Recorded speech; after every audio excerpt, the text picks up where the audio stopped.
کیا کبھی آپ سوچتے ہیں کہ سائنسدان کیسے دوائیں بناتے ہیں؟ کیا آپ سوچتے ہیں کہ سائنسدان کیسے بیماریوں کو تشخیص کرنے کا نظام بناتے ہیں؟ کیسے آج کے زمانے میں دماغ کے اندر باقاعدہ جھانکا جا سکتا ہے، دماغ کے جتنے حصے ہیں ان کو دیکھا جا سکتا ہے، بالکل ایسے جیسے ہم ایک دوسرے کو دیکھ رہے ہیں؟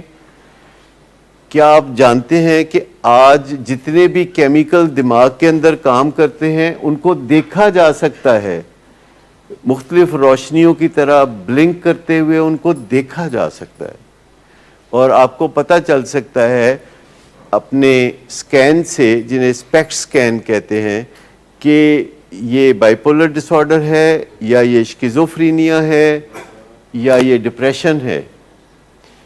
آج کے جو سکینز ہیں ان میں صاف نظر آتا ہے۔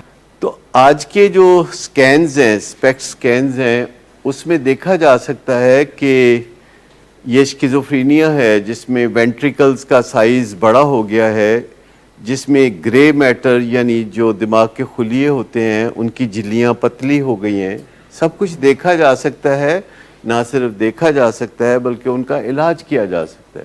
جیسے رات کو اگر آپ جہاز میں ہوں اور لمبے سفر پہ ہوں تو رستے میں نیچے کئی شہر گزرتے ہیں، اور ان شہروں میں بتیاں جلتی بجھتی ہوئی آپ دیکھ رہے ہوتے ہیں، کیونکہ مختلف گھروں میں کہیں بتیاں جل رہی ہوتی ہیں، کہیں بجھ رہی ہوتی ہیں۔ اور ہمارے ملک سے گزریں تو کہیں لوڈ شیڈنگ ہو رہی ہوتی ہے، گلبرگ میں اور کینٹ میں بجلی آ رہی ہوتی ہے، تو وہ ساری جو بلنکنگ ہے انسان کے دماغ کی وہ اسپیکٹ سکین میں دیکھی جا سکتی ہے، اور بہت اچھی طرح علاج کیا جا سکتا ہے۔ لیکن انفارچونیٹلی ہمارے ملک میں ابھی ایسی مشینیں نہیں آئیں جو اسپیکٹ سکین کر سکیں۔ ایم آر آئی ہو جاتا ہے، پیٹ سکین ہو جاتا ہے، لیکن جو اسپیکٹ سکین ہے وہ نہیں ہوتا، کیونکہ جتنا ہمارے ملک کا بجٹ ہے بس اس سے کچھ کم قیمت میں یہ مشینیں آتی ہیں، اور ہم ان چیزوں کی طرف دھیان دینے کی بجائے، اپنی بہتری کی چیزوں کی طرف دھیان دینے کی بجائے ایسی چیزوں کی طرف دھیان دیتے ہیں جو خسارے کے سوا اور کچھ بھی نہیں ملتا۔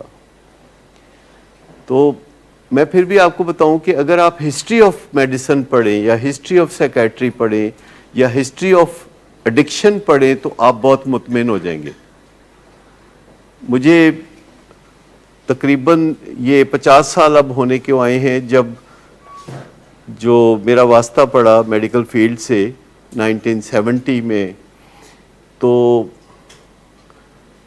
اس وقت جو سٹڈیز تھیں انیٹمی کی وہ کیا تھیں، اور آج سٹڈی کیا ہے، فزیولوجی، پیتھولوجی اور نیورولوجی، یہ سارے جو سبجیکٹ ہیں جن کے آخر میں عزت سے آتا ہے جی، تو اس سے اشارہ ملتا ہے کہ ان کی عزت کرنی چاہیے۔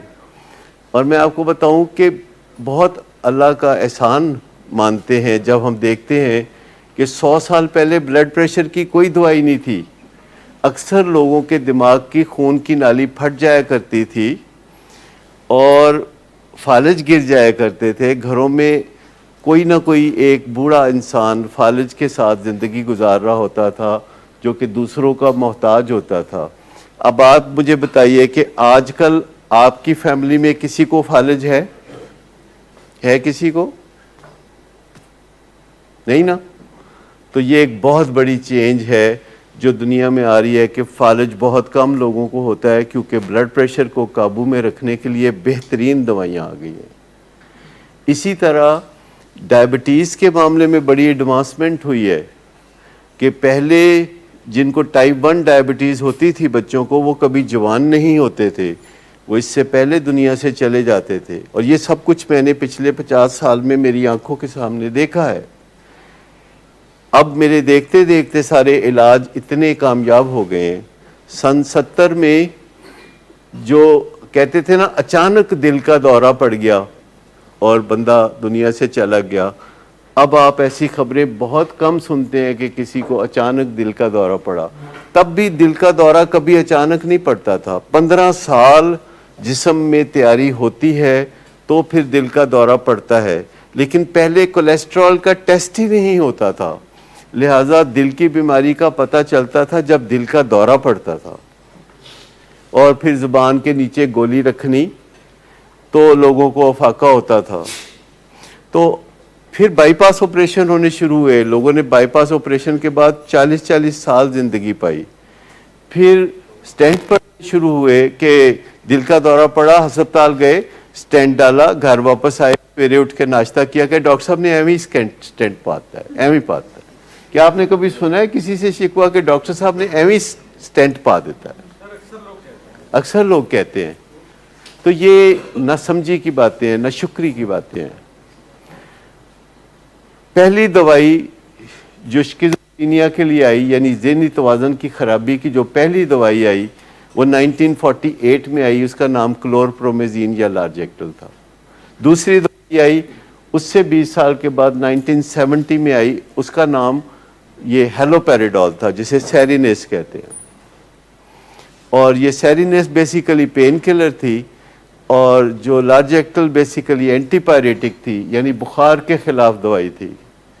اور الٹیمیٹلی پتہ چلا کہ اس کے اتنے فوائد ہیں. ایپیلیپسی کی کوئی دوائی نہیں ہوتی تھی 100 سال پہلے. عموماً کسی کو اسکیزوفرینیا ہوتا تھا تو اس کے جن نکالنے کی کوشش کی جاتی تھی، اور وہ ایسے کی جاتی تھی کہ اس کے قریب ڈھول بجائے جاتے تھے کہ جن شور سن کے چلے جائیں گے. آپ مان سکتے ہیں؟ مطلب یہ تھا کہ سر کے اوپر پچھ لگائے جاتے تھے، کاٹا جاتا تھا کہ یہاں جو جن ہے یہ اس کو جب کٹ لگے گا تو جن تکلیف میں آ کے تو بھاگ جائے گا، اور اس کو شور سے اور ڈھول کی تال پہ زور سے، ڈھول کی تھاپ سے اس کو بھگانے کی کوشش کی جاتی تھی. پھر گوبر اس کے اوپر پھینکا جاتا تھا مریض کے اوپر، تاکہ جن جو ہے وہ اس کو گوبر پسند نہیں ہے تو وہ کہیں بھاگ جائے گا. آپ کا کیا حال ہے کہ یہ 100 سال پہلے جو چیزیں ہوتی تھیں اب نہیں ہوتی؟ اب بھی ہوتی ہیں. جی، جوتے سنگھانا اور اس طرح کی بہت ساری چیزیں. لیکن جو سویلائزڈ لوگ ہیں، جو پڑھے لکھے لوگ ہیں، وہ ایکسپلور کرتے ہیں کہ اپنی بہتری کے لیے ہم کیا کر سکتے ہیں. اور وہ لوگ اپنی بہتری کے لیے کچھ کرنا چاہتے ہیں جو اپنے آپ سے پیار کرتے ہیں.